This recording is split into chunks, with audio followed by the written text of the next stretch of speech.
సర్వేల సంస్థలు వీటన్నిటి ఎవరి లెక్కలు వాళ్ళు చెప్తున్నటువంటి దశలో తాజాగా చూసుకుంటే సిపిఎస్ సర్వే వచ్చేటప్పటికి ఏదైతే తెలుగుదేశం జనసేన భారతీయ జనతా పార్టీ కూటమికి 46% ఓట్లు, కాంగ్రెస్కి 2.4%, వైఎస్ఆర్ కాంగ్రెస్ పార్టీకి 49.5% ఓట్లు వస్తాయని, టోటల్గా ఇక్కడ వైఎస్ఆర్ కాంగ్రెస్ పార్టీ అధికారాన్ని హస్తగతం చేసుకుంటుందన్నటువంటి లెక్క చెప్తోంది.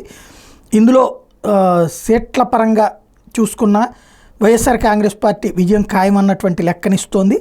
97 నుంచి 108 స్థానాలు వైఎస్ఆర్ కాంగ్రెస్ పార్టీ గెలుచుకుంటుందని, టీడీపీ జనసేన బీజేపీ కూటమి 66 నుంచి 78 స్థానాలు గెలుచుకుంటుందని, కాంగ్రెస్ 0 నుండి 1 స్థానం గెలుచుకుంటుంది అన్నటువంటి అంచనా వేసింది. టోటల్గా చూస్తే ఏదైతే జేఎస్పీ అంటే జనసేన 6 నుంచి 9 స్థానాలు సాధిస్తుందని, బీజేపీ 0 నుంచి 2 స్థానాలు గెలుస్తుంది అన్నటువంటిది వీళ్ళ అంచనాగా ఉంది.